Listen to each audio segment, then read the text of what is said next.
Good evening. I would like to call the special meeting of the Board of Trustees of October 7th, 2025 to order. Would you please join the board and me in the Pledge of Allegiance to the flag of the United States of America?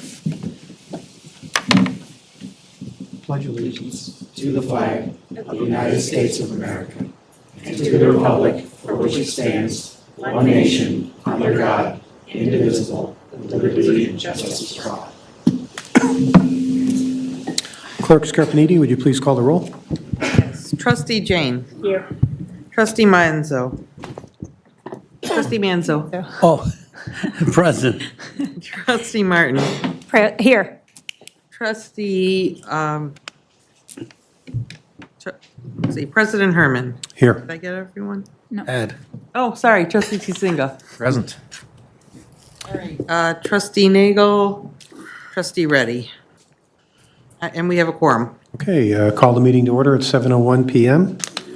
We're going to move on to, I have no president comments tonight, so we're going to move on to public comments.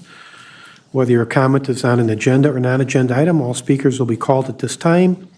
Speakers are limited to a period of no more than 3 minutes. Persons addressing the board may comment on issues of public interest relating to the operations of the village. While all comments are welcome, we ask for civility and will not tolerate personal attacks on members of this board or village staff. There were sign-in sheets up at the front. Has anyone signed in? Yes, we have Don Adler. I'll save it for next time. Okay, Ann Huber.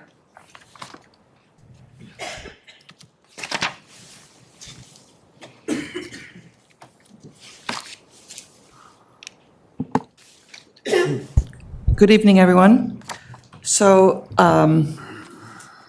I'm here to ask a budget question because I know it's a budget meeting, and the people want to know how much the village will spend on behalf of Chic Chef defending his hopes to continue to avoid paying property taxes for his operation on village property, on our village property. Legal fees, staff hours, outside consultants, all these amounts continue to collect. The village has spent quite a bit to pursue the Chic Chef deal, and yet Chic Chef has never, ever paid its fair share of taxes owed to D53, D86, and the various DuPage County entities. We, the people, do not appreciate that the village is wasting village assets to help Chic Chef avoid paying the property taxes that the rest of us have to pay. Thank you. Thank you. Any other comments? No, that's it. So moving on to the 2026 budget workshop. I'm now going to turn this meeting over to Finance Director Fumero for the presentation of the 2026 budget. Marilyn? Actually, I will get started, and then with some introduction slides, I'll have Marilyn intercede with one particular slide, and then we'll start running through the departments again, starting with me. So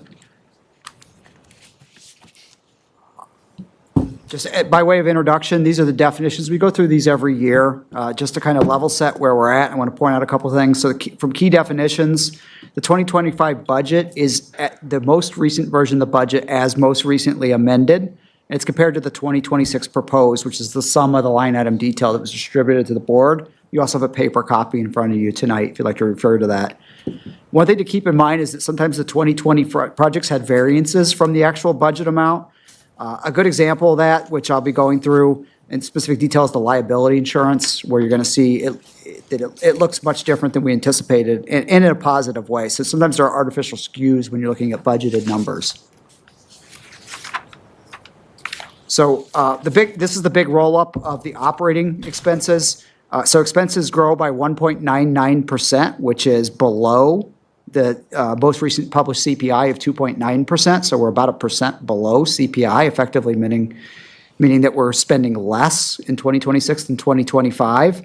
And revenues will grow, we project, by about 2.1%. And we'll go through in some detail how we arrived at those figures.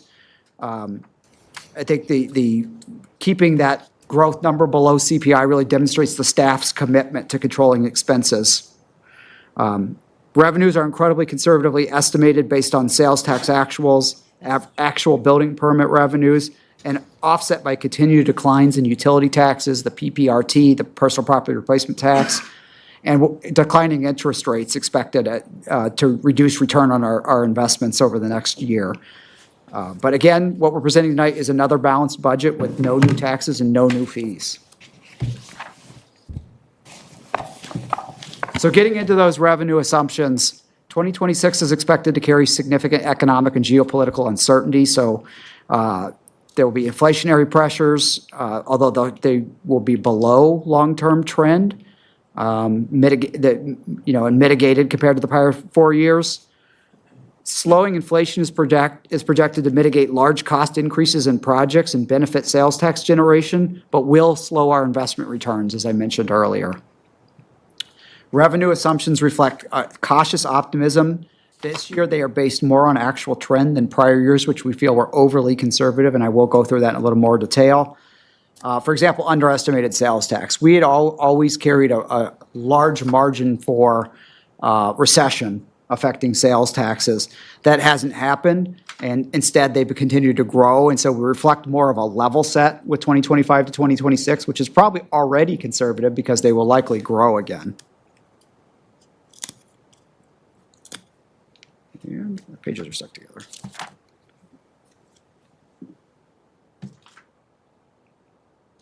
Go back one. So again, sales taxes, which I just discussed, are based on projected actuals, 7.2% higher, $1,250,000 higher than 2025 budget, but actually probably 2025 will dramatically exceed budget and likely be level with what projected for 26. State income tax, we're projecting a moderate growth of just under $250,000, which with continued stable job market and wage growths catching up to CPI. Utility taxes, we're continuing the trend of decline of about $850,000. Let's see, where is that? About $850,000 as consumers and offices implement greater efficiencies, and there's reduced usage of utilities due primarily to work from home. We think that these declines may moderate as return to work policies are enforced and utility charges increase both in rates and the need for more utilities when people return to the office, but those are not built in. So that's the conservation factor we have in there for changes. It's important to note that all revenues have inherent uncertainties based on external economic factors, so flexibility is required, as is continuous monitoring and adjustment as we go through a year. So distilling all that down to the numbers table here, the revenue composition, they're adjusted based on a combination of prior year actuals again, projected year end, statewide and national trends, which we get through IML, we get them from the Government Finance Officers Association. We distill all that data down and match it to our own trends and projections. Investment returns have remained stronger than expected to date, but we are again, talking about that decline. Utility taxes, intergovernment revenues, license and permits, and charges for services have been hit the hardest. I know there's been some questions about that charges for services, so there's a couple different things happening there. The ambulance billing, our GEMT rate, which is reimbursed at federal, and then the state collects a portion of that. As our call volume goes up, our cost per call comes down. A larger portion of that then gets returned to the state, so that eats into our charges for services. And then one of them is we've been running a lot of special duty details out of the police department that they're now going another direction. So you'll see the offset in the charge for service, but you'll also see the offset in the reduction in overtime for the officers when we get to the police department section. So staff has been able to maintain expenses through aggressive bidding and rebidding of contracts, allowing other expenditure increases to be offset through these identified savings. And that's how you're able to see the budget kept down so far despite some increases. Looking at major revenues in some more detail, building permits are projected at $350,000, which is about 15.6% down. This is based on known projects coming forward. There are a couple larger things in the pipeline if they happen that will exceed these. So again, there's conservatism built into this number. Some of this is as the economy flattens, softening demand for new housing and major home improvement projects. However, with declining interest rates, we may see more investment into homes, and this could reverse this trend. So again, we're on the safe side of the projection. HVAC permits, it shows a 140% increase, which sounds really dramatic, but it's actually based on the 3-year actuals trend.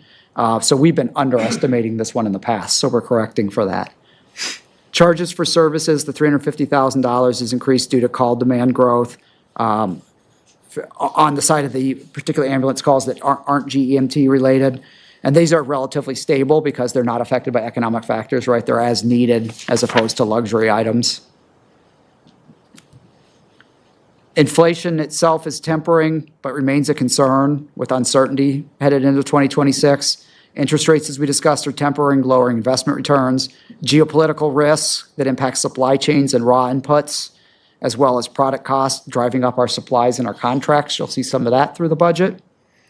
So in summary, we think caution and conservatism is warranted with constant monitoring, contingency planning, and flexibility being critical to maintain fiscal security.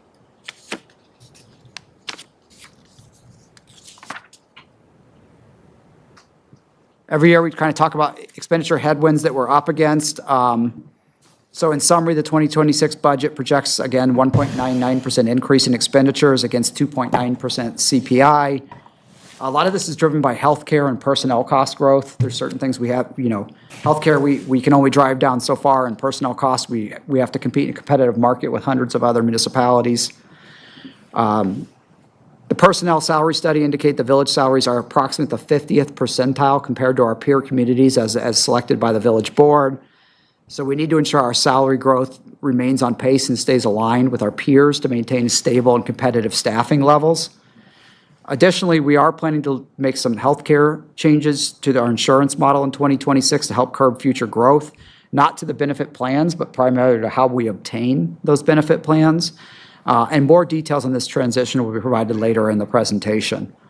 So continued diligence in reviewing contracts and competitive bidding is essential to maintain a balanced budget, but is offset by diminished returns as we bid and rebid and rebid. There's only so many times you can drive that number down.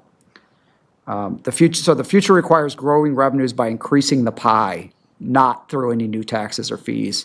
And that's going to be a really strong goal of the village in 2026, is to find ways to continue to increase the revenues coming in under the existing model. I'm going to turn this slide over to Finance Director Fumero to go through the personnel allocation portion. Thank you. Good evening, everyone. Personnel expense growth. Staff conducted a thorough salary study of the board-approved comparable communities in a survey of peer 2025 planned salary adjustments. The budget includes an increase in COLA from 2.5% to 3% based on the results of the salary study and the most recent CPI of 2.9%.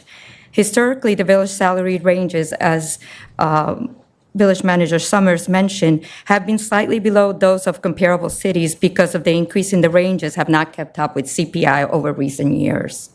The merit increase is set up to 2.5% depending on an employee performance during their annual evaluation that is done at their review time. These charges are incorporated into the personnel expense growth table and are reflected in our proposed fiscal year 2026 budget, as you can see here. For 2026, to better control rising employee health benefit costs, the village will transition to a municipal health cooperative, specifically the Illinois Public Benefit Cooperative, IPBC. During the presentation, you may notice that higher than 5% variances in individual programs' personnel line items. Department directors' variance presentations do not include any personnel salaries or healthcare costs, as those are managed and budgeted by the finance department. However, they will include costs related to overtime, dues and membership, training, and travel. We will continue collaborating with IPBC to stabilize the health insurance cost growth, and this effort will also be reflected in the budget chart. So now I will mention some of the changes that you will see in personnel costs that will not be discussed by the department head.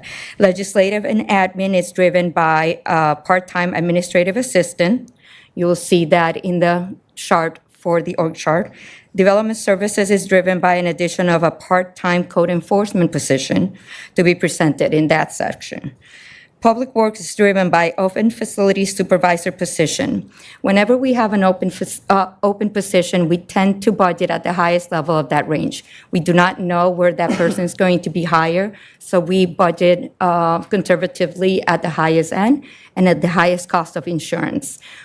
And those are big changes that later on, once we hire, it might either go down or potentially stay as such. And also in Public Works, we have the open union contract that is for negotiation in 2026.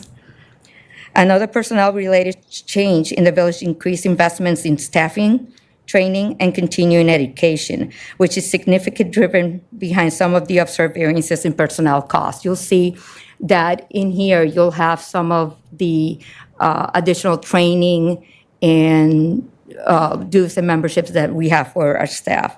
Overall, proposal conservative is 4.7 increase, but this figure is overly conservative due to positions vacancy which occur throughout the year. Any questions? Yeah, it's, your question on that? No. Hey, Greg, can I have a question on the previous thing that the summary level, before we get to the details? I'm just trying to understand, when I look at the revenue for the village, you had that first page with the total revenue Oh, the summary. revenue one? Yeah, the very, This one? back, very first page, just a summary of revenue and expenses, yeah. Now, when we look at the 33,178 and 32,490, these revenues include, there were two line items which I didn't understand in detail. One is interdepartmental revenue transfer, right? So, and that's been increasing from like 700 something thousand to 2.7 million or 2.8 million in 2026. So if I'm not a detailed accounting guy, so what I'm saying is these revenues seems flat, but there's a lot of change that is happening to interdepartmental revenue. Right. Interfund transfer. So that's something I'm trying to understand, because theoretically it's internal money, right? Being it pushed from one fund to the other. It's not really incremental revenue per se for the village. Is that correct? Yeah, so there's two different things happening in that interdepartmental revenue column.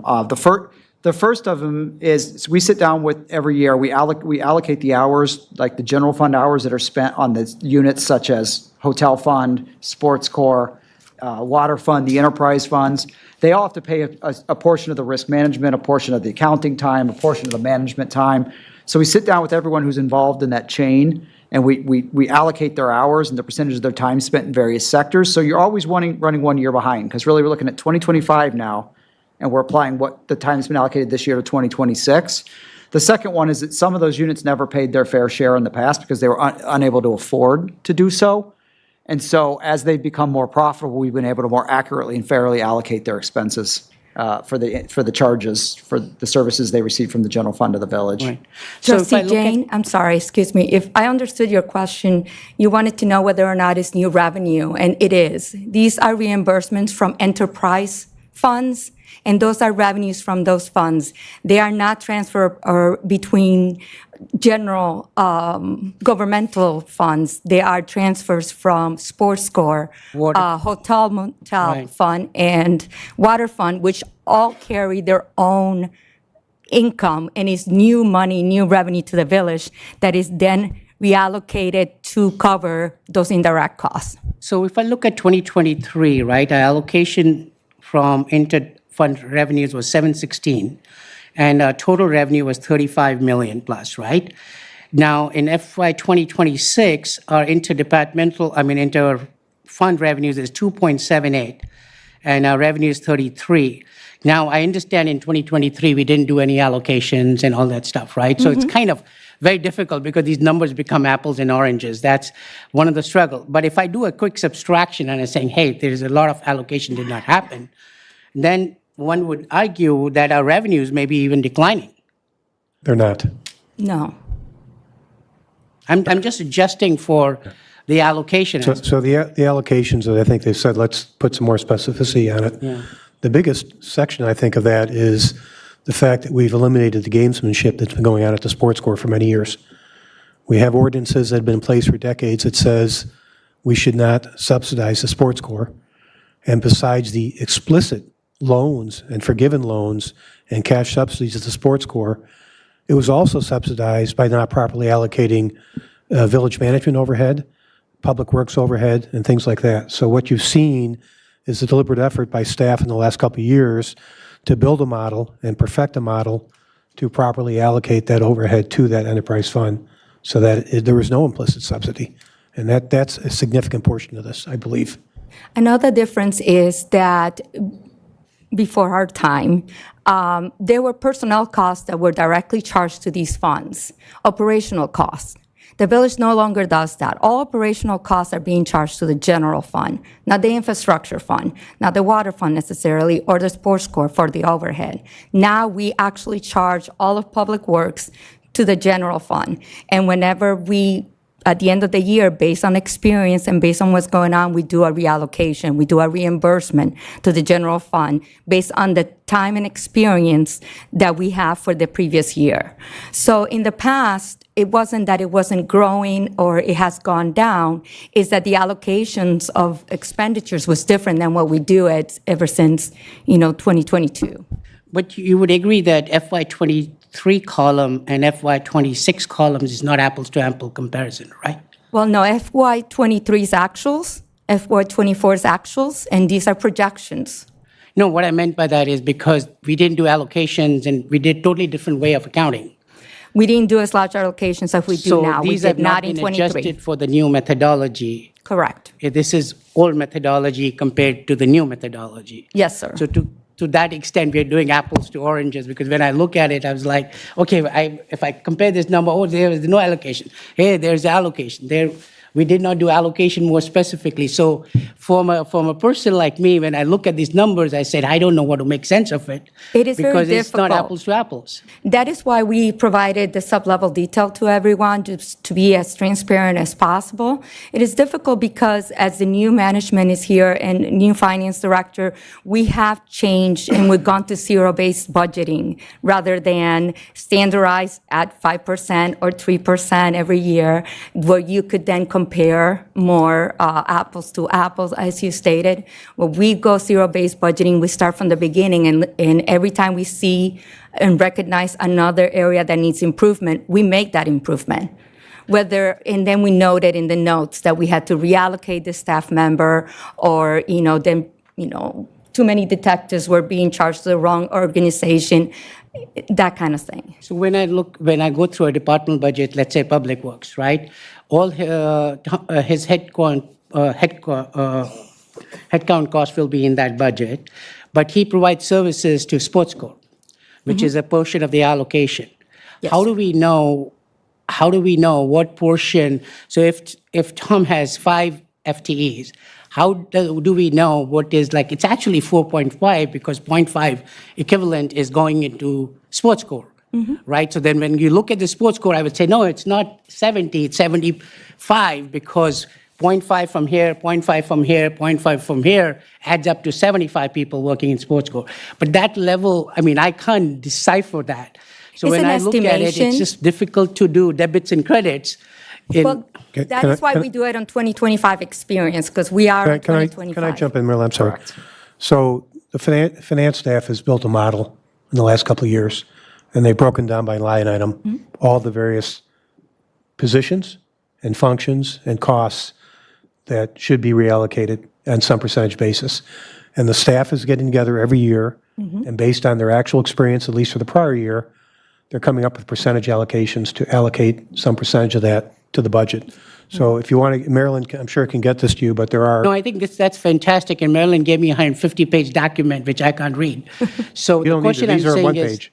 I know, but all the paper. But what I'm saying is, when we report these functional things, if you could say, hey, Tom has 6 FTEs out of 4 X portion of that has been allocated It's to here. X. It's here. It's on the sheet. We meet with This them, this is the document. This will- That'd be great. this little document will tie to those interdepartment allocations. Perfect. and we meet with the department heads, and they're the ones who know how much time has to be allocated and so on. And we tweak the percentages based on the experience, on actual experience of current year to be charged to next year. That's why we're not charging, Right. expecting. So we always look at the previous experience. Now, one thing that we do have now is that Public Works Director O'Malley, he implemented a new software that's going to track all the time.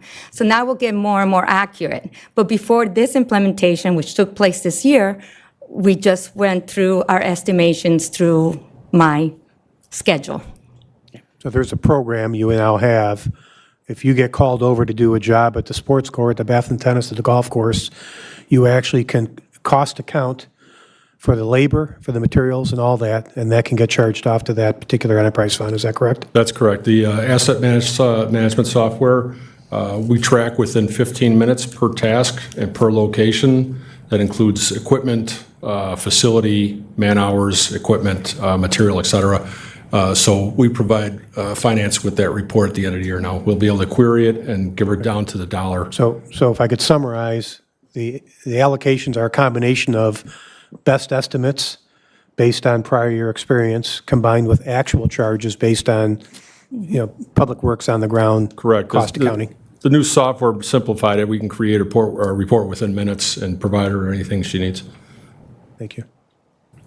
I'm sorry. Any other questions? Naveen, does that answer your question? Yeah, no, I'm just was trying to understand because Apple, it's very difficult to compare these numbers. And It the is. question I'm really getting to is, are we truly growing our revenues as a village? Or are we just And over we time are. flat? And what is happening to our expenditure line truly from a pure sense? If we take all this noise out, which And is our every year, accounting. we have been extremely conservative in our budgeted revenues. As you can see, as we grow our fund balance, how conservative we have been with our budgeted revenues. Right. But our revenue lines are not growing, right? Maximum 1.5%, 2%. Sales tax, utility tax, license and permits, and these are the. Yeah, when the cash best place, register- the best place to see that would be in the monthly financial reporting where it's showing those sales tax results and the year-end financial reporting where you can see the sales tax growth year over year. That's one of the most obvious places you're going to see the actual growth in revenue. See, these are budgeted sales here. tax numbers and the actual sales Correct. tax numbers. Remember, we've had multi-million-dollar budget surpluses the last couple of years, mostly driven by much higher than budgeted sales tax. Correct. So you'll see that we have grown to having 21% of our fund balance for the general fund, and that is because we have been conservative. Okay. Okay. And this does not include, this is only the general fund, just everybody keep in mind it's the general fund. We also have the home rule sales tax in the infrastructure fund, which is why we charge them for any time that we allocate to them. Right. Just one other thing, Naveen, remember across these numbers that what to Greg said at the beginning, that there are actuals, and then 2025 is different than the projections for 2026. And so even if there are actuals, if the amount was higher than budgeted, they're going to drop back down. It's going to look like a decrease relative to 2024, but it's not. It's a conservative projection. So they're not projecting above the actual, they're projecting above the budget from the prior year. And so it looks as if in these trends, as you look across these columns, that they're decreases, but some are actuals and some are projections, and there's conservatism in the projections that appear as if it's a decrease, but it's not. But 2025 is actual till today, I mean, till August end, and then the rest projected, right? No. So it's not like totally budget. 2025 is the adopted budget. This is, and it's not, doesn't have any reflection of No, sir. actuals at all. Yeah. One more question. On the other revenues, I know we make money from fees, I mean, tickets and all that things. I'm just trying to understand what's in there. And does the interest and investment income goes into the other revenue? Other revenue, yes, interest. So that, No, the interest is a separate This is a item. separate line item. Separate line items, typically, if you It's see it right in the above other financial. revenue, it's interest. It's right here. so the other revenue is primarily what? I believe we had sent you that. Yeah, but you have that email? what the numbers I got was 700 something, but the actual on the budget was 1.8 million, so I couldn't reconcile the two. So I'm trying to understand what's other revenue, right?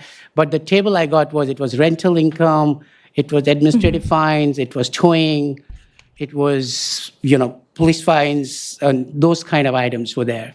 And they added up to, like, for example, 764,000 or something. But when I looked at the summary budget, the other revenues is like 1.608 is the budgeted FY '25 and 2.1 million FY '26. It's in the summary page. I'm just looking at this. It is these two put together. Which ones? Other revenue, I Right. separate them here Ah. to demonstrate what interest is. Got We always it. So that's what report- it is. We always report them separately. That's what I wanted to, that's what. So Yes. 1.4 out of that is Yes, interesting. but Perfect. other revenue is That's what I actually the wanted. category for interest. That And they're interest. typically reported on the financials separately because it's Got such it. a large number. Yes. I don't like to keep it in there. Perfect, that's what I wanted to know. Thank you. That's it. Thank you. All right, going back to, so the program for tonight's presentation, that was all introduction. The program for tonight's presentation is obviously administration, finance, development services, library, police, and fire. These are all operating or general fund expenses. The one exception we make, obviously, you see Public Works is not at that list. We present Public Works on the second workshop night along with capital improvement and infrastructure, because so much of what they do is directly tied to that and also kind of more evenly divided, so. Legislative and general management's first. We have several different, within here, we have several different divisions, so Board of Trustees being one of the first ones.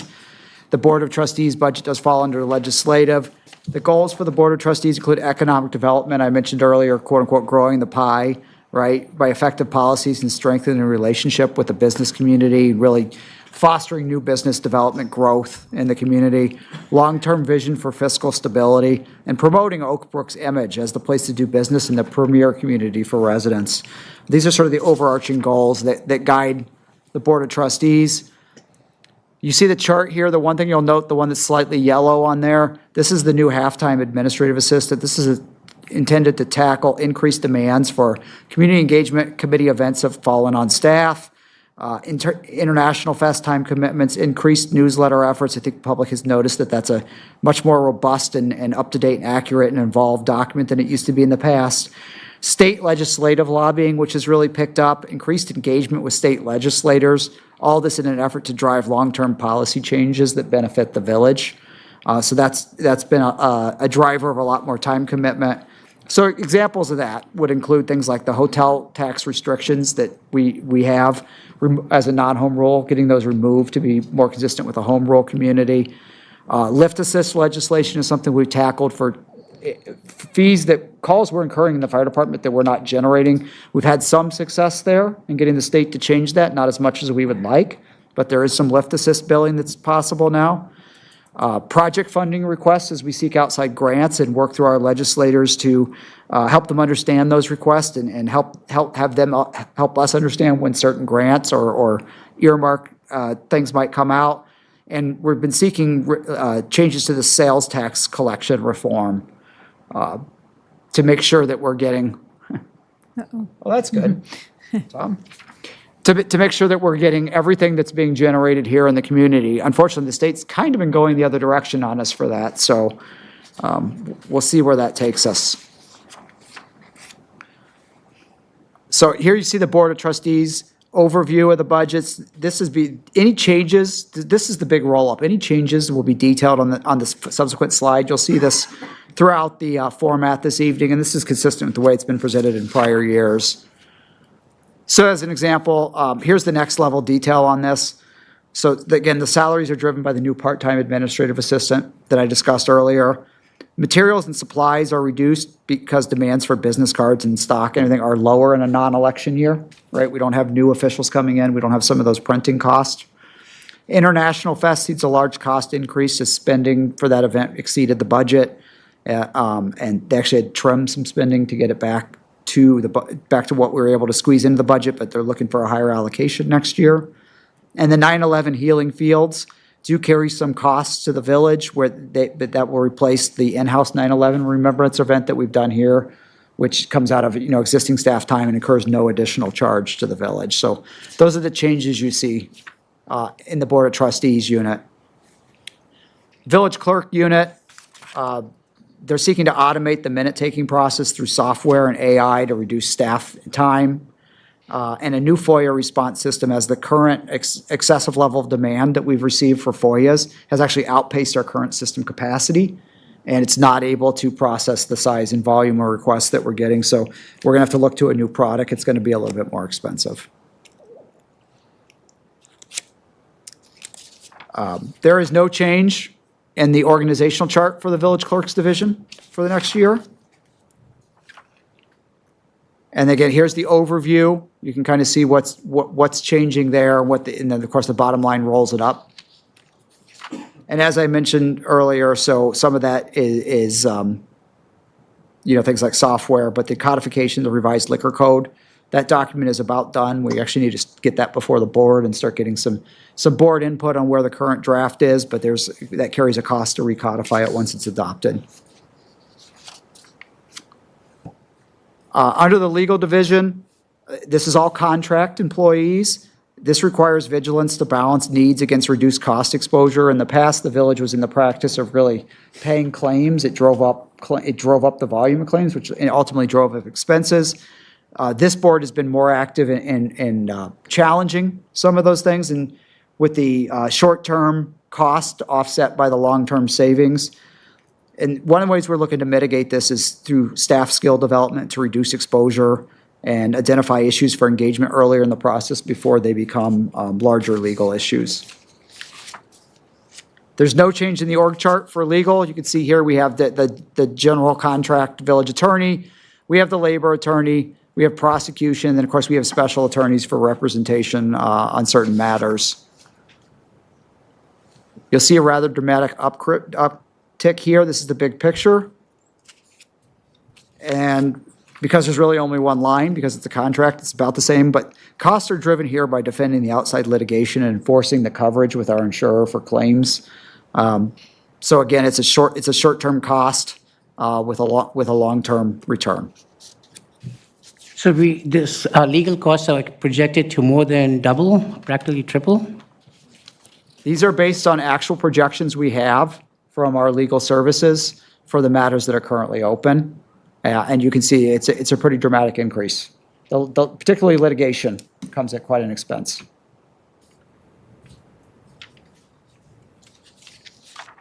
Unfortunately, when the litigation is brought to you, you have to defend it.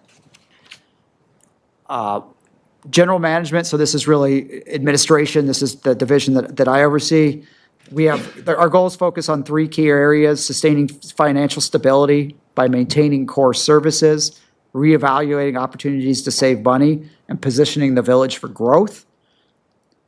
Collaboration with neighboring municipalities, nonprofit organizations, and businesses to partner on initiatives which reduce overall expenses. And to reinvest in infrastructure to maintain what we have as compared to the past practice of deferral. Those deferrals only allowed costs to continue to increase and snowball. And we're in a position now where, due to the financial stability that we have in place and the financial decisions that this board and the staff have made, we finally have our fiscal house in order, and we can afford to now start tackling some of these instead of deferring them and kicking the can down the road where the costs skyrocket. There's no change to the proposed layout of this division for 2026. And you can see here again the big picture roll-up of about a 15.8% increase, mostly driven by those costs and health insurance, but supplies are being reduced as postage and printing are down, and that's due to the fact that so administration's billed for all the postage at the village, and finance has implemented an outside payroll processing that's actually costing the village less money and carries less risk, and we don't pay for the postage.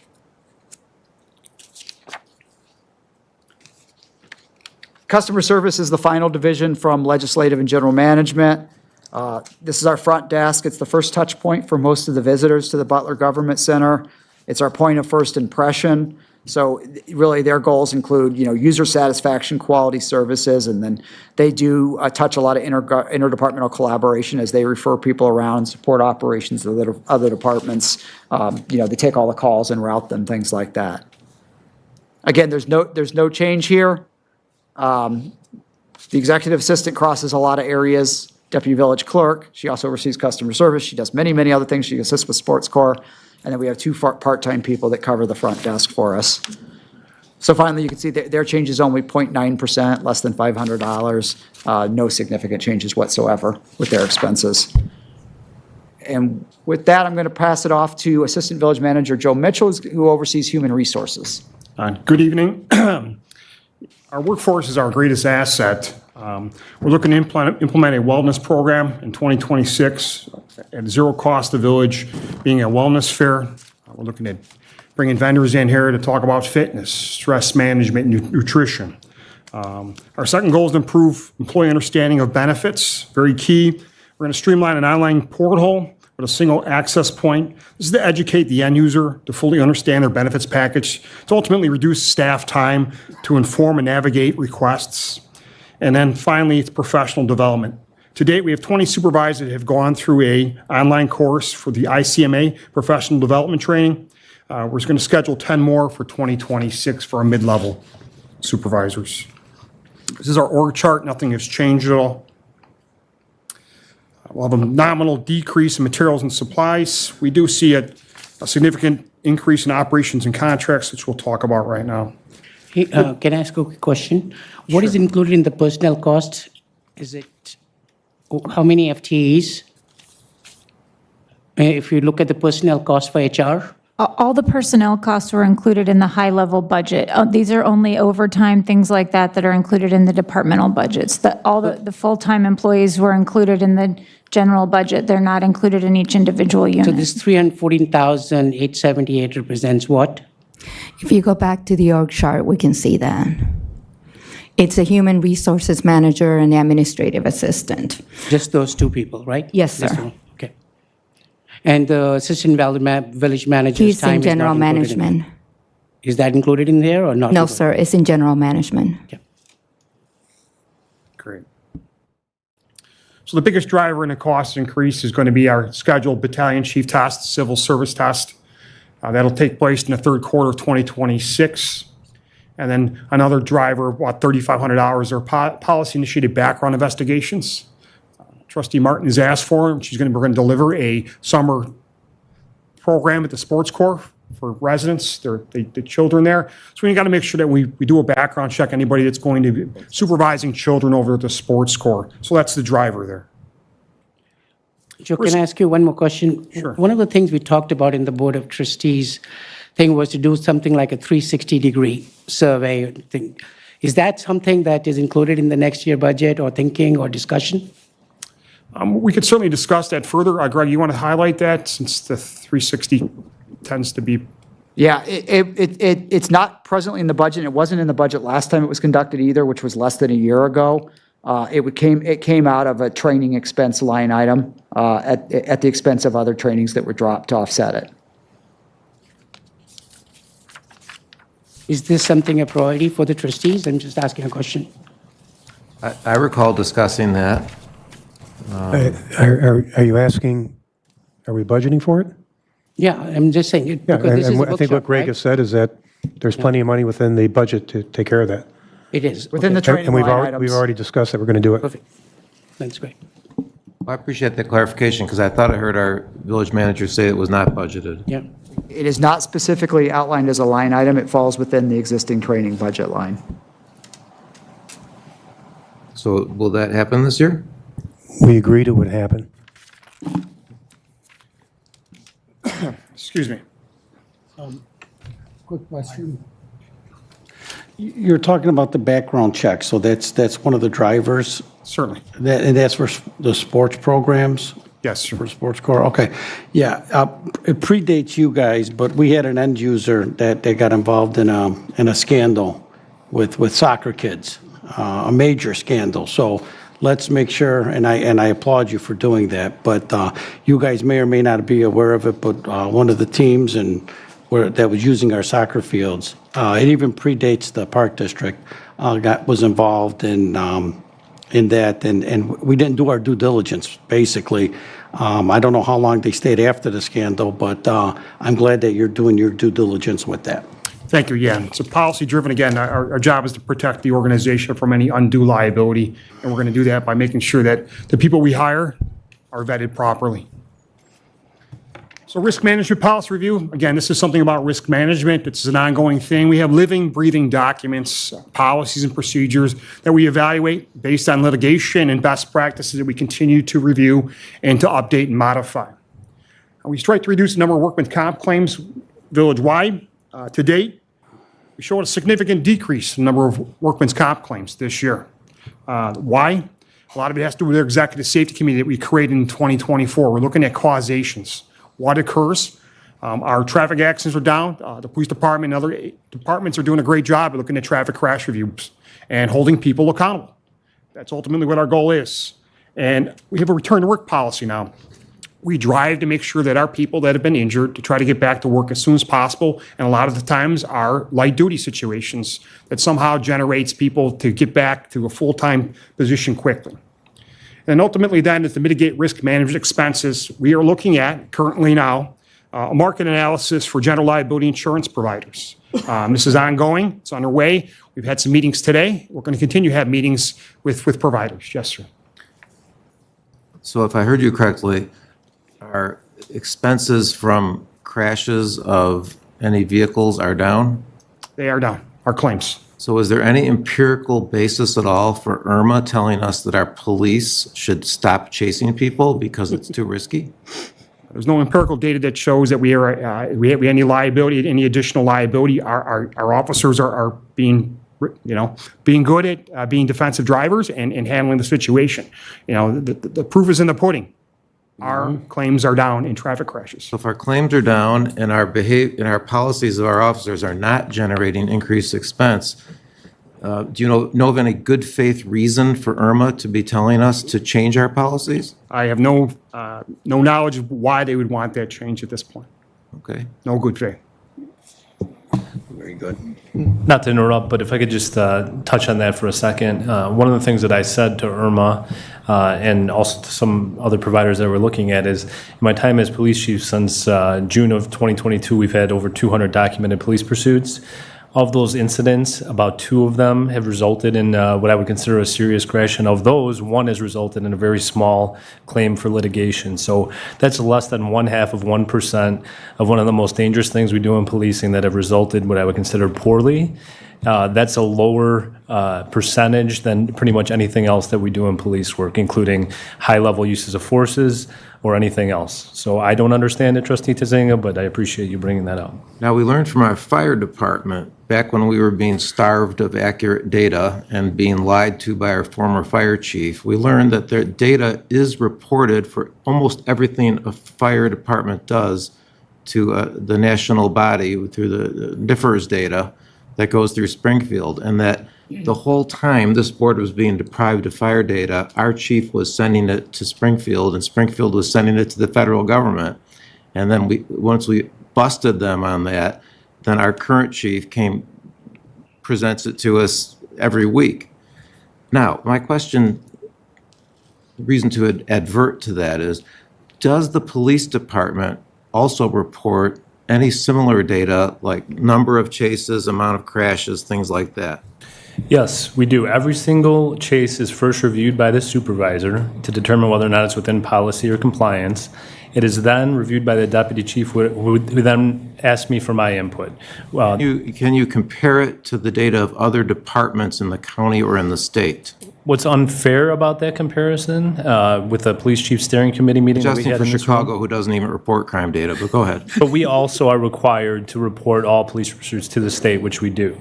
What's unfair about that data and a certain survey that Irma had us fill out is that we document every single pursuit that we're involved in, and that means you turn your lights on, the car does not stop. Whether or not you terminate that pursuit immediately, we count that as a police pursuit because it is, because ultimately if that vehicle stopped, they would be charged with aggravated fleeing and eluding.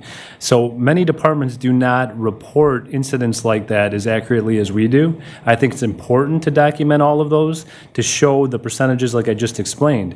We've been involved in a lot of these incidents. We're getting very good at tactics and utilizing all the tools that this board has provided us, and we're using it effectively and safely to try and bring these incidents to a safe resolution, which the data shows that we have.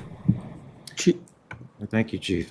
I would encourage you to keep producing that accurate data so that we can get to the point that we have a uniform comparison, because it sounds like there's zero data to support what Irma's doing. And if we were to compare it to other departments, we'd probably have fewer crashes than other departments who don't even bother to chase criminals. And I have said that with the village manager numerous times in both public and private settings with Irma, and they seem to be unaffected by the facts of I've reviewed video incidents of our practices that didn't seem to make any sort of impact on their position. It's important that we hear about it now, because we're at a point where the Irma paradigm is breaking down. and it sounds like they need to be replaced. They're telling us that your paradigm is breaking down and what we're doing makes no sense, and we need to revise what we're doing to have a more accurate view of the world. But in the war of the paradigms, I think ours is better. So thank you, Assistant Manager Mitchell, for highlighting that we have fewer claims, fewer expenses. And yet our insurance company wants to hold something against us. That's correct. And not only raise our fees, but dump us and not even pay any claims. Okay. This next slide Hey, involves Joe. our risk management. Quick question, what is the operation contract includes, just for my knowledge? I'm sorry.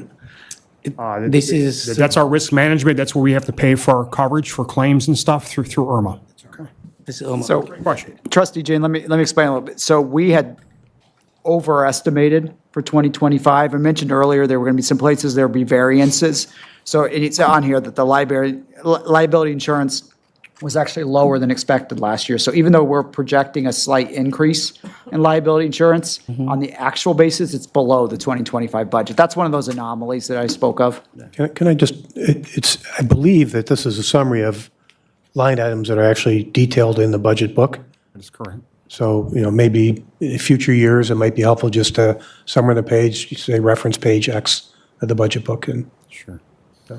thank So you. how do we come up to 1.26 million? That number came to us through IRMA back in October of 2024. They gave us that number, which is going to cost us potentially for the village of Oak Brook based on historical analysis. But through aggressive determination on workman's comp cases in particular, and lowering crashes, we have been able to lower that amount. To date, we're about $425,000 in savings to date versus last year. So I feel that's remarkable. And based on that and doing some competitive bidding, we think we're going to get down to about $725,000 in required costs for risk management next year based on that. So to be continued on that. fantastic. Joe, can I just make one quick comment? You mentioned earlier about it wasn't under risk management, but under the health, kind of general health practices for the village. And you don't need to go back. I just wanted to make a comment that there are multiple ways to control in an organization, right? You can offer things like financial incentives to get people to behave in a certain way. You can also have a good culture, and that really incentivizes people to behave in a certain way. And so this reduction in costs here related to these incidents, I think is not just about the behavior itself, but about the culture of the organization. Things like a focus on wellness so that you're preventing these workplace injuries. Things like a focus on safety in the workplace, things you mentioned earlier. And things like a culture of return to work, even if it's a light duty. So I don't want to undersell how important the culture of the department heads is, and you and Greg in running this, that really contributes to some of the financial savings that we're seeing above and beyond just good negotiating for contracts. Well, thank you very much. I say I've been in local government for 30 years. I've never seen such a high caliber group as we have here. And I mean that sincerely. Hey, Joe, quick hypothetical question. If somebody sues us and we have to pay out and these liability insurance don't pay for it, what portion of the budget does that come from? Is that risk management? Yeah, it's risk management.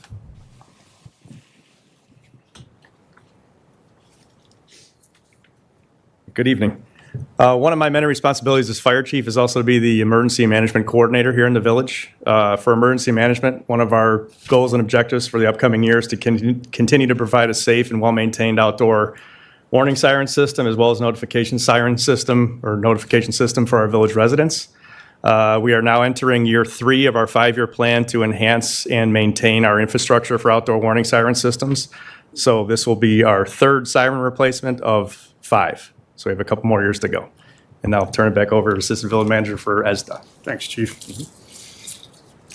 One of our goals is to continue to support the ESDA program. I think it's an outstanding program. We've got 8 volunteers, 7 of them being residents. They've been involved in 2 Taste of Oak Brooks. To date, they've found 6 kids during the Taste of Oak Brook events. I'm proud of that. Out there looking and addressing those concerns. We were in a recruitment stage for a period of time. We are now into a specific training. We want to provide them this additional specialized training through ASDA, so we're going to be working on that in 2026. And Trustee Tsing, at one point when we passed the ordinance to create ASDA, he brought me some data on severe weather. That is our number one public safety issue in Oak Brook. In 2023, Illinois was had the highest number of tornadoes in the country. So I want to make sure that our ESDN volunteers, in fact, our weather spotters certified through the National Weather Service to help us. Again, early warning is critical for saving lives.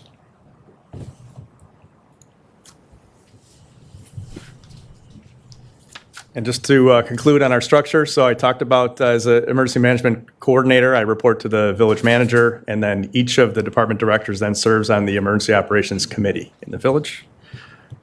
And there's a $900 change in our budget from last year to this year, so there's no real significant changes overall. Thank you.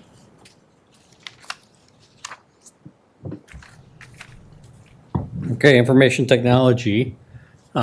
Some of the goals that I have for this upcoming year is to continue to enhance cybersecurity protection for the village, so we don't have an incident that we had in 2022. Improve IT support for internal services. We have some new software that was purchased this year that I want to move our help desk ticket system into that system, so it's one system that the village uses instead of two. Modernizing village technology. I still have a couple rooms at the library that probably need to be updated to get technology in those rooms, just replacing outdated equipment. And the last one is to invest in staff development. We had a great training this year with one of the vendors coming in and teaching about Microsoft, so we want to continue on with that with newer staff and the products that we have. The only change we have in this from last year is we don't have an assistant director. Now we'll have an information systems administrator that would report to me. The overall budget, 4.3%. Significant changes would just be an operational contract, and I'll talk about that in the next slide. And then here is the significant changes in the budget is travel and expenses is up 900%. That's because there's one travel out-of-state conference that I want to go to this year. And then MSISAC, which is part of our cybersecurity protection and mitigation, was federally defunded. So now it's a subscription as a service, so that is increased. Reallocation of OpenGov software that was mentioned, the asset management and e-procurement, that now is going to come into the IT budget. And then the reduction in capital hardware expenses. As I went through the budget, we just don't need as much as we need it because I planned it out accordingly. Hey, Tom, can I ask you two questions? On the hardware side, are you planning on when the hardware will become obsolete? And, we have PCs and we have all these laptops and whatever. Is that budgeted for, or do we keep accruing funds for that, or? So I have a depreciation schedule. It's not budgeted depreciation, but laptops are on a 5-year replacement schedule, and then the computers on a 4-year cycle, but not all of them at once. I divided it into a fourth. So a fourth this year, a fourth next year, a fourth next year. So it's on a 4-year rotation. And that would be in your hardware numbers, the fourth of that thing.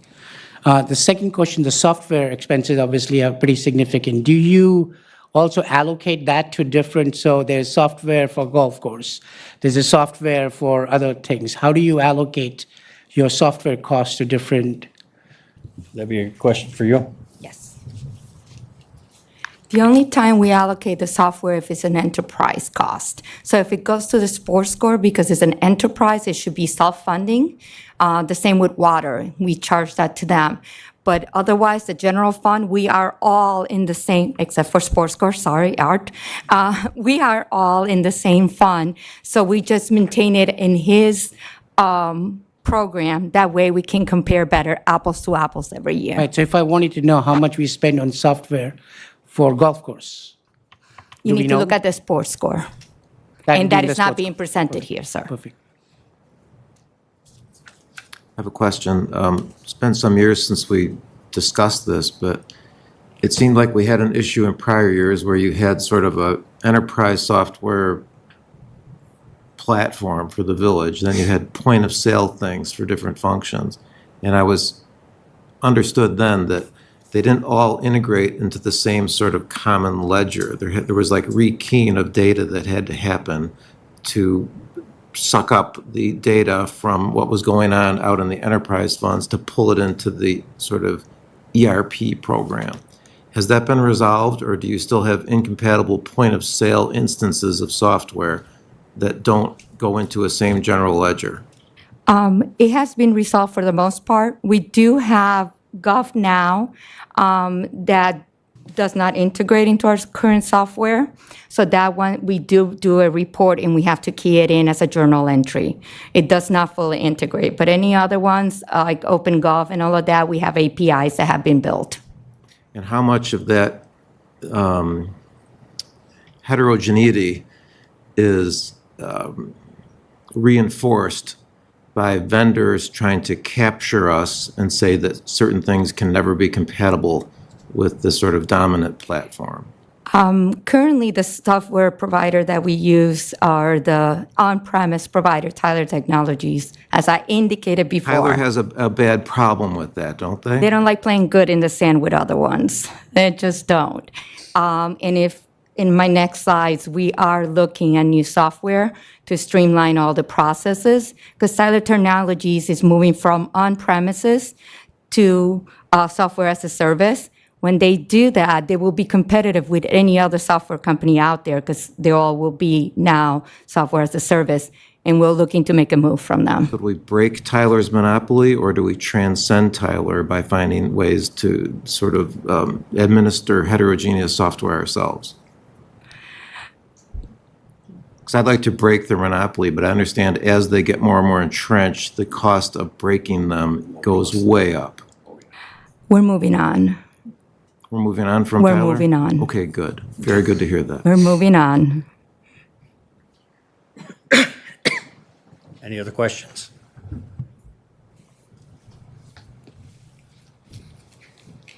Good evening.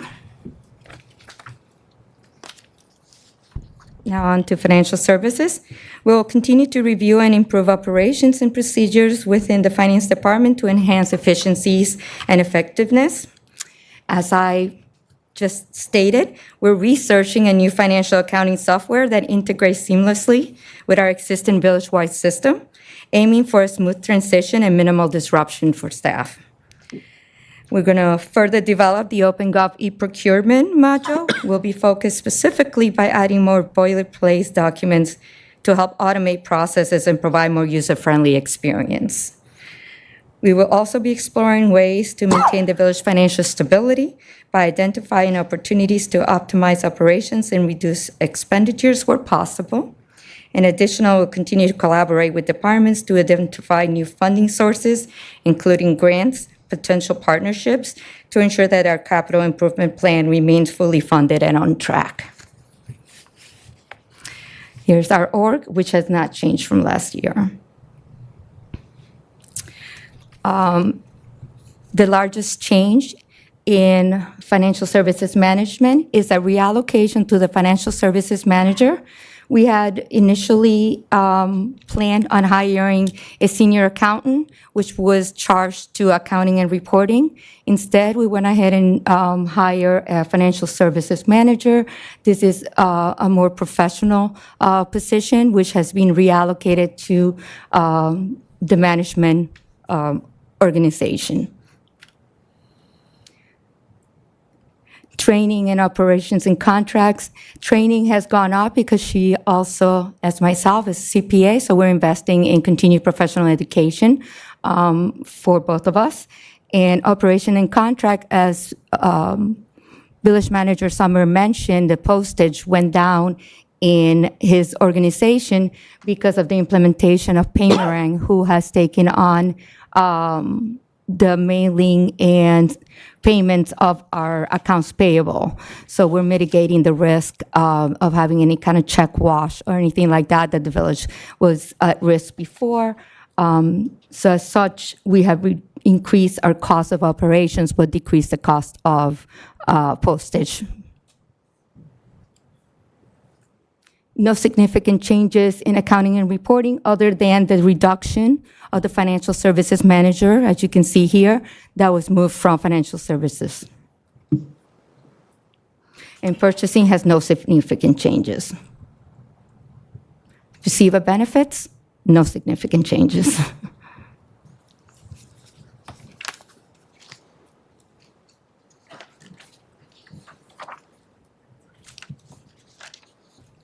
Good evening. Development Services. I'll go very quickly so that we can get to all those great questions. We obviously represent the building department. We bring in some of those revenues. We also have a mission, obviously, to provide services to all of the residents as well as all the commercial entities in the Village of Oak Brook. You will see on my organizational chart the additional part-time and code enforcement person. And you'll see that reflected. The first slide is the entire department. Oh, no, this is just the Development Services Management portion.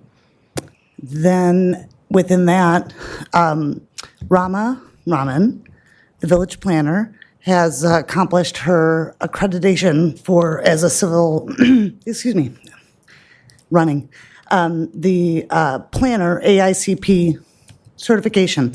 So as kind of a reward, that first year, we had talked about allowing her to go to the national conference. And so that is reflected in the budget. In addition, there is the code enforcement position within the personnel line item.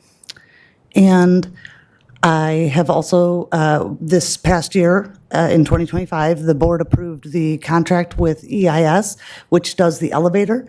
We are hopefully seeing some savings in the financial services area by allowing the billing to take place with the contractor. Other than that, I would hope that there'd be at least a question. No? Okay, I'll give you a question. Thanks. Well, it's actually more of a comment. You know, in the past, there were a lot of complaints, not being business friendly. You know, our process is, we have always had high standards here in Oak Brook, and we continue to. But the comment is basically this, Rebecca, you've done a really good job in being proactive with these developers, letting them know up front, not in the middle of the process, but up front, what was expected if they're going to do any development in Oak Brook. So I just wanted to thank you for that. Thank you. Rebecca? Yes, Firstly, I don't envy your position. I think you're a big revenue generator for us as a village. And I'm in the architectural committee of Trinity Lakes, and I'm overwhelmed right now with all these different requests coming in. Absolutely. So I know what you go through. So the question I have is, and from your vision perspective, you know, there's a lot of work coming, and this is a great revenue. We want it to facilitate because we make money. This is a pretty big revenue generation for us.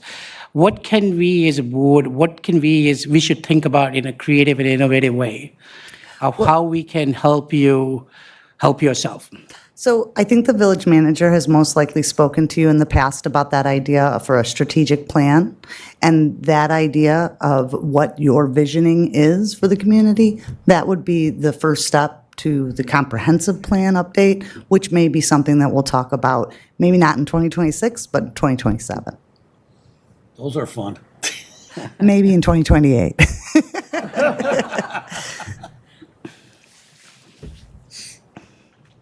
All right, I will get out of the way for the library. All right, good evening. I'm here to speak about the library.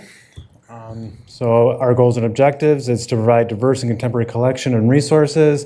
We are continually evaluating our collection and adding things, subtracting things, and just making it top notch. And then my staff is great at doing exceptional customer service. Goal we have for next year is to grow our online presence, and then continue to provide really good programs to both the children and the adults. And then also to maintain safe and inviting spaces within the library, we're going to work with Public Works and village staff to continue to implement some of the aspects of the library's master plan that we've been working on for the last couple of years.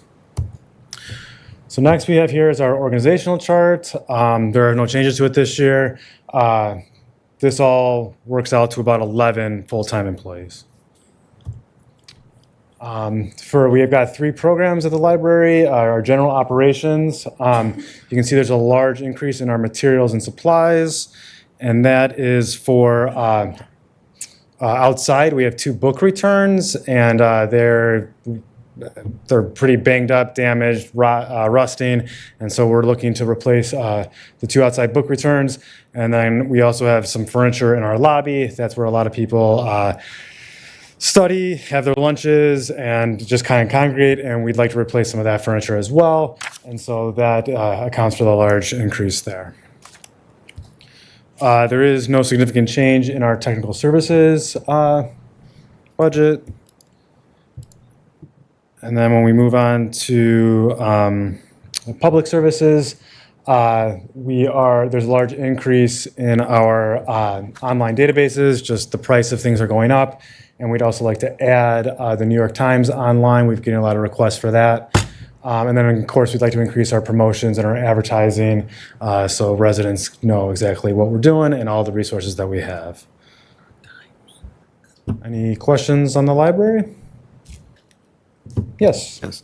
You mentioned the aspects of the master plan are being implemented, and it's not really in our book that we got tonight, but if we look at the budget that I downloaded and made into a PDF, I don't know if the pagination will track yours, but starting at page 310, we sort of see some big expenditures marching down the out years. We have for fiscal year 2029, $200,000 for construction maintenance.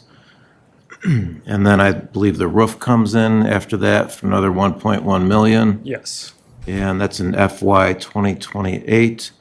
And then we get kind of a big one for, I believe, what is the internal improvements of engineering and construction in 2029, 6.4 million. Yes. So when we had the guys come in and sort of do small, medium, and large, and they sort of had an $11 million number there, if we're feeding this into the out years and then not talking about them this year, how much of that 11 million is on deck to be spent anyway without us having discussed the master plan? So we will talk about, this is all part of the capital discussion. So the library will be up here November 4th to talk about the capital portion of the library's capital portion, where we will talk about the master plan and what we're kind of implementing. Yes, it was a very large number that we are in talks with Public Works and Village Administration. We are going to break up the project. Obviously, we're not going to go as in depth or as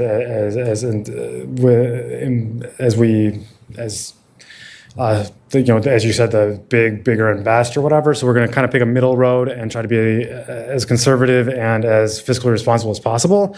And we are going to talk about that at the November 4th meeting. Just to kind of give you a sneak peek, the plan is to go from the outside in. So we will look at the outside of the building, start with like the roof. HVAC, roof, non-controversial. But then when we get to the in, Yes. What's the process to figure out what the library should be for the 6.4 million on the inside? So that is a number that is basically, from my understanding, based on just kind of square footage and kind of like it's a very rough number. And so that's just to kind of give everybody kind of a general kind of idea of what it most likely will be. But when we get to that, we will really dive in and do kind of a deep dive and really carve out exactly what we want and what we need, that being more meeting space and enlarging our kids' program room. I really am committed to just being very transparent and fiscally conservative with it, because I really don't want to just have a whole bunch of added on costs that we don't need. I hope we can look at that as a board, because in the master plan, one thing I noticed is more offices for staff, which actually takes the staff away from being involved in everybody. And 6 million is basically 6 times the amount of your budget. Yes. And I don't want us to just whistle past it, because I know Trustee Martin and I are liaisons, and we haven't looked at what's going on the interior. Yeah, So- and then because that is still ongoing, and that's kind of a living, breathing kind of thing. We are continuing to kind of hone exactly what we want. We know that the public has asked for more meeting space, so we need more study rooms. Right now, we currently have 2 study rooms that are being fought over, so we need to get more study rooms. And then our kids program room just isn't large enough. It really restricts the size of the program we can have. We've had to move all our kids programming to our large meeting room, which then hinders our adult programming and ties up that room. So there's all those aspects we are going to look at, but that's going to be in due time, though. And as we get closer to when you, as a board, decide that, okay, we're going to do the interior renovations, then that's when we have dialogue exactly what is our budget, what are we getting for that budget, and what is the plan. As far as, offices, yes, they did provide various basic general kind of like, well, you could do this, you could do that, but that is all to be determined as far as what's appropriate and what, really meets the needs of the staff and the public and the money. Yeah, and so Trustee DeSinger, I think a lot of this is the catch-22 of the 5-year capital plan. Well, so first of all, the capital hasn't been fully vetted yet. That's as we prepared the operating portion of the budget. But, it's the catch-22 is if we show this thing out there, you're saying, well, we haven't approved this yet, we don't know what it is. Conversely, if we don't show it out there, we get asked, well, where did this thing come from all of a sudden that wasn't previously shown in the 5-year capital plan? So it's a holding place figure. The further out in the program you get, the more of a holding place figure it becomes. Mm-hmm. And yes, of course, the board will be involved in the decision-making and the final project costs, which will then refine that as we get closer and closer to that timeline. Well, I know when Trustee Manzo and I used to talk about this, and when President Herman sort of came into office, there was a determination to knock out a lot of this stuff that just got kicked down the budget, and there were these placeholders. And so I know it's important, but we also don't want to have placeholders that are arbitrarily out there. And at the same time, it is the most heavily used service by our residents. As a percentage of our residents, more residents have library cards. In fact, it's probably 50 times the number of members as a percentage who are members of the golf club. So very much support the library. Our culture wants to forget about books. We need books for the development of the brains of not only our children, but our older people to stay supple. So we're counting on you for all of that. Well, thank you. And it is my goal is to maintain the building. It's a beautiful building, and it's to really just maintain the building and continue to provide the services for the community and be a vital part of the community, as you've so noted that it is so well used. Trustee Tzinga is correct. What we had is with those placeholders that were projects we were never going to do. And they kept coming up year after year. I'm glad we got rid of most of them, but I do appreciate that you're putting it in there so we do have a conversation, we know what's coming. The other important factor too is this is a budget. It still has to come to us Oh, yes, for definitely, approval. definitely. So all we're doing right now is looking at kind of the guideline. But Exactly. all these projects are coming to the board yet again. Yes, everything will come to the board. You'll see, pretty pictures. You'll see exactly the layout, and we can tweak and But find. Jake, the question I have is this: if we're going to change the layout of the library because of the demand we have now is different, what happens in 5 or 10 years after that when the demand changes again? Is it better that we become more flexible, maybe with dividing rooms and et Yeah, cetera? and that is something that in the initial discussions we had with room layout and things like that, there was discussion on walls that could be moved or Right. changed That's- or kind of to better maximize space, or rooms that could be made into a study room, or in the future that wall could then or it could be closed into for an office, or 2 walls could move, and then all of a sudden you have like a mid-sized conference room. So, we're trying to be as flexible as we can, and use the space appropriately. Don't have to do it again. And then the other thing, not to take too much from the capital meeting, but is we don't want to change the footprint really of the library. We're not going to move any exterior walls, and then what we really do want to do is better utilize the outside space. We do have some pretty nice patios kind of on the side there, and to better utilize that and make that more open and inviting, so people can take their laptop or their study materials out and study outside. And so 9 months out of the year we can kind of expand the reach of the library by utilizing that outside space and do some outdoor programming as well for the story times and things like that. I just had a quick question, Jacob. You mentioned about one of the goals of the library this year is to enhance the online presence. Yeah. I was just wondering if have there been any innovations in software? Have you guys sort of taken a more holistic approach? Is there some new tool that you could use to replace the SWAN ILL kind of archaic stuff? I mean, it doesn't make sense to replace SWAN. SWAN is by far the best value bang for our buck. Being part of the SWAN consortium, we just get the economy of scale is just awesome for us. So we'll always be part of SWAN unless something drastically changes. But that really allows us to get the best pricing on our library catalog and the back of the house stuff. Because SWAN is 100 libraries strong in the Chicagoland area, and we rival, New York Public, Los Angeles, and Chicago. So as a result, we get to kind of demand a lot of changes, and we tweak the system to how we want it because we're such a big client.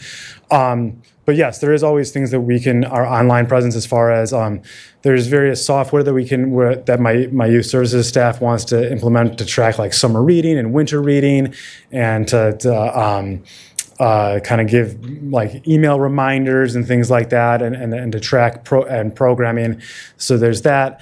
And then also just, really kind of focus on, better updating our Facebook and our Instagram and kind of showing just the culture of the library and all the fun we're having and all the resources that we have to just kind of generate that kind of goodwill. And then also just, continue to partner with the schools and the other organizations that make sense and just kind of do that. Thanks. All right, thank you.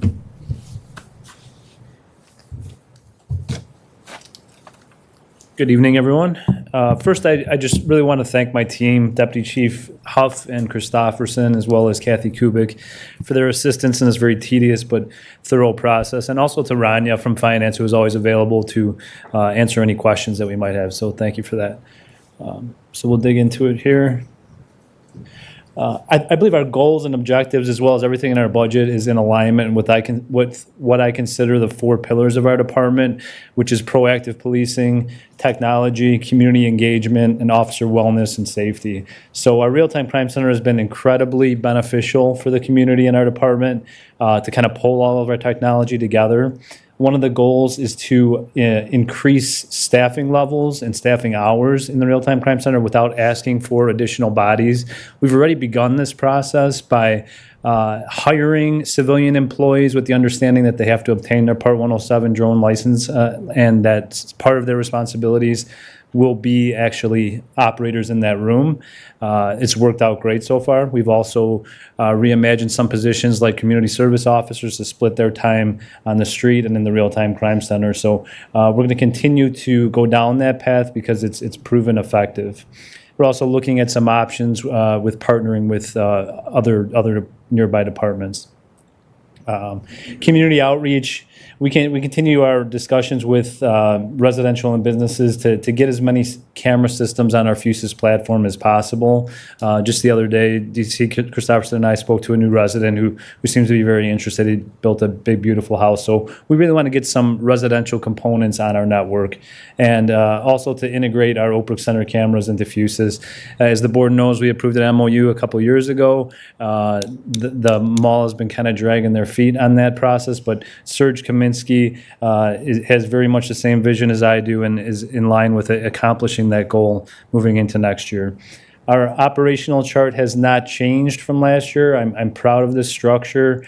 As you know, one of the first things I did was create a 2-man TAC team that has been incredibly effective in keeping this community safe and addressing some of our concerns.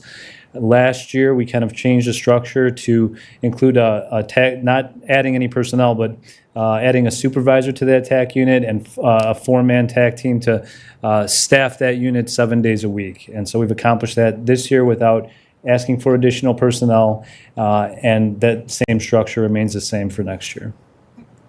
Can I ask a quick question?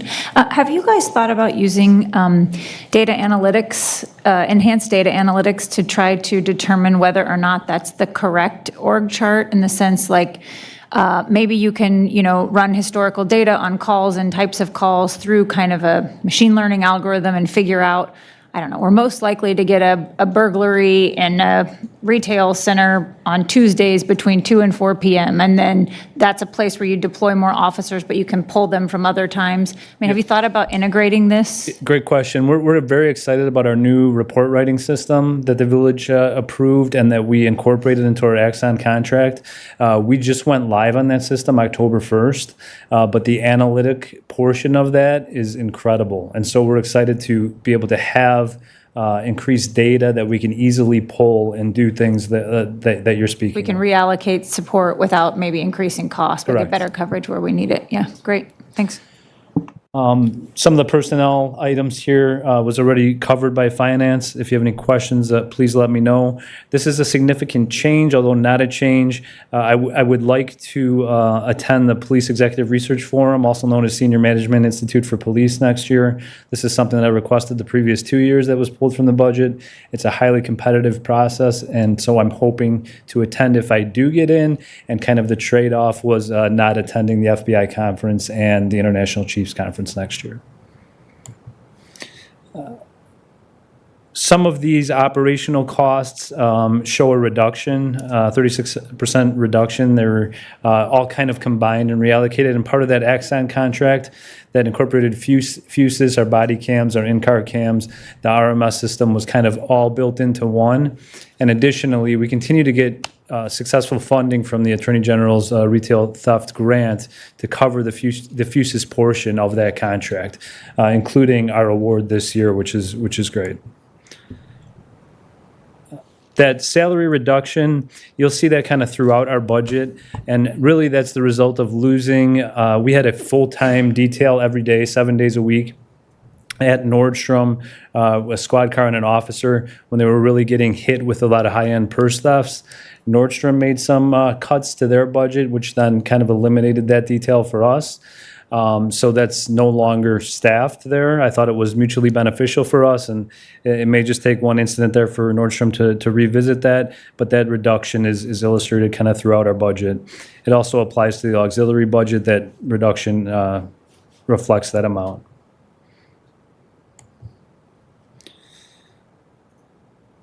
And again, a lot of these personnel costs were explained by finance.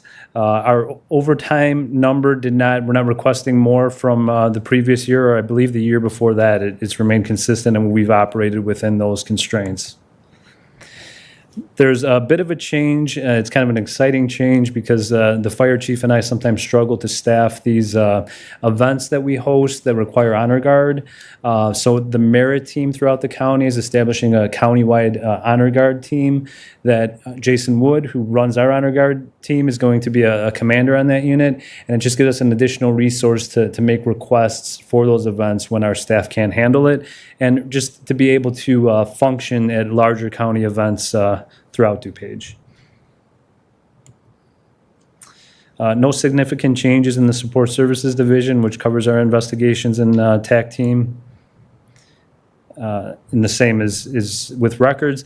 And again, a bit of a decrease in materials and supplies, reduction in business forms and general equipment that we've shown that we've kind of budgeted for in years past. Any questions? Can I ask you? I don't exactly recall, but we made an investment of an officer we gave to a federal program where if they recover money, then we get a portion of that to the village. Yes. Do we have any update on that? Yes. So we've had that officer in place now for about a year and a half, working with the DEA. He's made a tremendous amount of seizures. He's working in an undercover capacity. Our assistant village manager has some experience with task force officers on that same team, and I'm told it takes about 18 to 24 months before you can really expect to see a return on your investment as these cases move through the system and certain percentages are allocated back to the department. What we have going for us too is our K9 Ghost. has been brought in on many cases, and you get a larger percentage of those seizures when you provide the canine to assist. So I'm looking forward to be able to provide the board with some data moving into next year on a return on our investment. Thank you. Trustee Jane, it'll be tremendous. Yeah, that's- When money flows, it flows fast, so you'd be pleasantly surprised. You got an outstanding undercover officer there. For police. Chief, been getting a lot of feedback from those HOA meetings you've been attending, and the feedback's been real positive, obviously. All the residents are interested in public safety, especially as it references the police department. Are you going to continue going to those meetings and giving the tour of the police department and? Yeah, I say all the time, President Herman, sometimes I think he speaks on the technology better than I do. Something he does a lot of tours along with our staff, and the community seems to, when they see it, they get it. It's one thing to talk about it, and just like when I'm asking for a new product, it's one. And we've hosted so many other agencies that are going towards the drone as first responder program. We won at the DuPage Mayors and Managers Innovation Award, and I think it's one thing to see it flying in California and seeing how it's working there, but when you see a neighboring community and you know those streets and you know the crimes that are that it's assisting on, it's a whole different thing. So the community has welcomed all of that, and I'm always happy to do it. Yeah, and when we interviewed you for the position, one of the things that you made clear is your approach would be much more proactive, which you sold me at that point. We were much more of a reactive police department, I think, in the past, and we've been much more proactive now. And, our low point was the shooting at the mall, and that could kill some malls. You had people saying, we're not going to come to Oak Brook anymore. We have completely turned that around. We probably have one of the safest, if not the safest malls, because we are proactive and we're policing it. And most importantly, we're catching the bad guys. This isn't Cook County. You're not going to walk. And I think that message is out there, and I thank you for that. Thank you. Thank you. Hello again. And for the fire department, our goals and objectives for 2026 are to continue to reduce overtime through staffing retention and recruitment. We do have a couple planned retirements or potential retirements in 2026, and we'd actually just had one announced a couple weeks ago. But we've been successful in retaining our personnel, and we've also had a successful recruitment run. We actually have a list we're combing through now of over 70 potential applicants for our fire department for one potential position, so we're doing a good job there. With that, with the retirements, we actually are at about 50% of our department has 5 or less years of experience. So with that, you're going to see some training requests and things in our budget to make sure that we're getting our training up to par to serve the village. And with that, we also need to look for our next generation of fire service leader, so leadership development training for those personnel. And with that, also updating our standard operating procedures and response plans to meet our ISO benchmarks to either maintain our ISO rating or hopefully improve it. Our organizational chart as proposed is the same as it's been the last few years. In our rescue and fire service management program, financial services talked about the personnel cost changes already. The only other significant change is the Mavis Division 12, 2 years ago, started a plan to catch up the dues to kind of meet the current times. They hadn't been adjusted in several years. So we are in year 3 of the $1,000 increases to that dues membership for Mavis, and that's shown here in that change. Our fire rescue and EMS operations budget is nearly neutral. There are several fluctuations within, but one of the significant changes there is a decrease in the way our maintenance is allocated by Public Works through not only the services they provide in-house, but our enterprise agreement. Our special teams operation costs have gone up a little bit, and most of that is due to equipment costs for hazardous materials type equipment. Some of that is recoverable costs through our spiller pays ordinance. However, we do have to outlay that initial cost if there's an absorbent or a device used for hazmat, as well as replacing end-of-life water rescue equipment for things that are either 20 years plus old or due to retirements where we have to outfit new personnel in the underwater suits. And then as I talked about, there's a slight increase in training. One of those things is we don't have a burn tower on site to conduct our required live fire training. So in order to accomplish that training, we have rental agreements and we train with other communities, and there is a fee for that training. So in order to complete our quarterly required training, there is a $1,500 increase in the rescue and training budget. For emergency medical services, most of the increase there is accounted for in two areas. One is a $6,000 anticipated cost of our next cardiac monitor that's due for replacement. As you know, we instituted a 7-year rotation plan, and another one is coming due this year. So there's a $6,000 increase there. And then we're also requesting money to purchase a fourth automatic CPR device to go on so each frontline piece of apparatus has one. The good news there is that there's potentially an Office of State Fire Marshal grant available to us, so we do intend to apply for the grant to cover the cost of that unit as well. And then lastly, fire prevention and public education. One of the significant increases here is to maintain Freddy the fire truck, the automated robot that you'll see at the pancake breakfast. We did request $3,000. However, we went back to the drawing board, tried to sharpen the pencil and get really specific as to what was wrong with it. And we think we can get that cost down to $1,500 talking to the vendor. So the final budget book will reflect that change from $3,000. And that's all I have, unless you have any questions. Yes? One of the data points we look at is the time spent on scene. There's the response time, the time spent on scene, and then the clear time.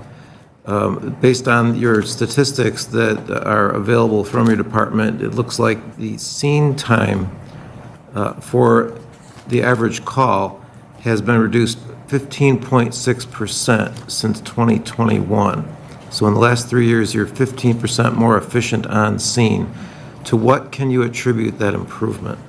Well, I attribute that to the caliber of our battalion chiefs and be able to diagnose the incident, the responding personnel, the level of training that they have to be able to quickly diagnose it, start freeing people up, and getting them back available in service to respond to the next call. Fantastic. The DuPage County average scene time is 28 minutes, or it's 37.72 minutes. Oak Brook is 28.71 minutes. The Illinois average is 29.02 minutes. So appreciate the efficiency, the gains in efficiency that you've implemented in this department. Yes, sir. Thank you.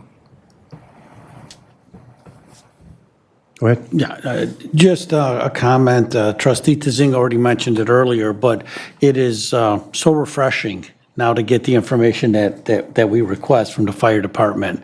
It wasn't always that way, and it is now. But the turnaround in the morale with the fire department, the communication with the board, it's. I mean, you've actually worked a miracle. So I thank you, Chief. Thank you very much. Thank you. Okay. Any other questions? Anything? I'll sum up if you want. Go ahead. All right, so anyway, so that's the presentations for tonight on the operational portion. We do still owe to come back to you as scheduled on November 4th for Sports Corps, the Hotel Fund, Public Works, and along with the Capital Improvement and Infrastructure Fund. So there's plenty more to be reported back.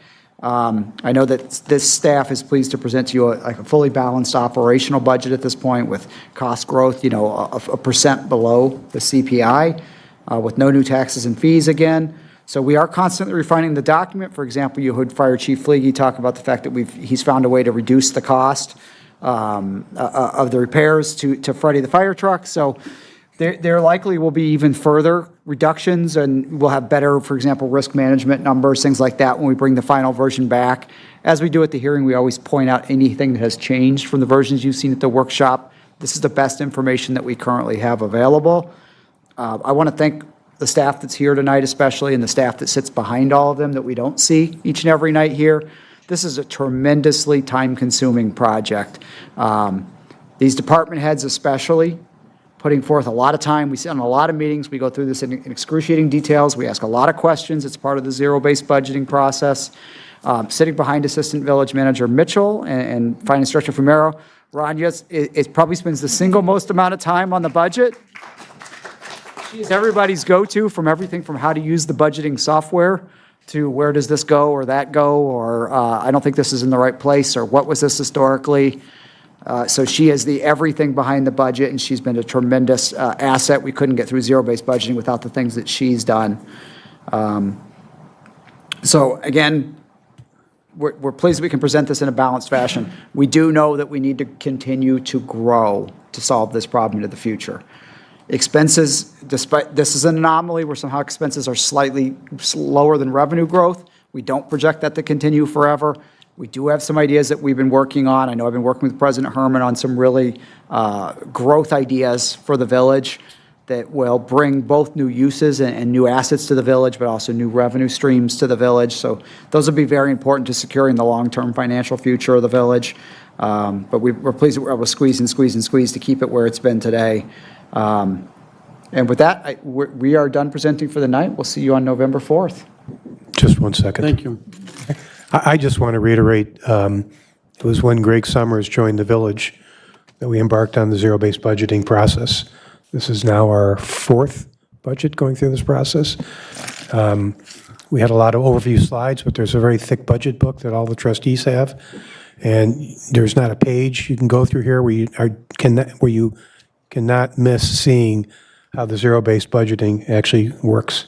You know, every line item being questioned. And so when Greg says we were able to accomplish a budget with just expenses that undercut CPI by 1%, it's the details.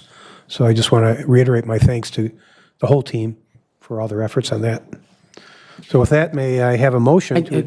Go ahead. I just want to say thank you. Thank you for indulging me in my questions. I'm still on my learning curve and trying to learn. That way you don't form false insights or hypotheses. So thank you for indulging me.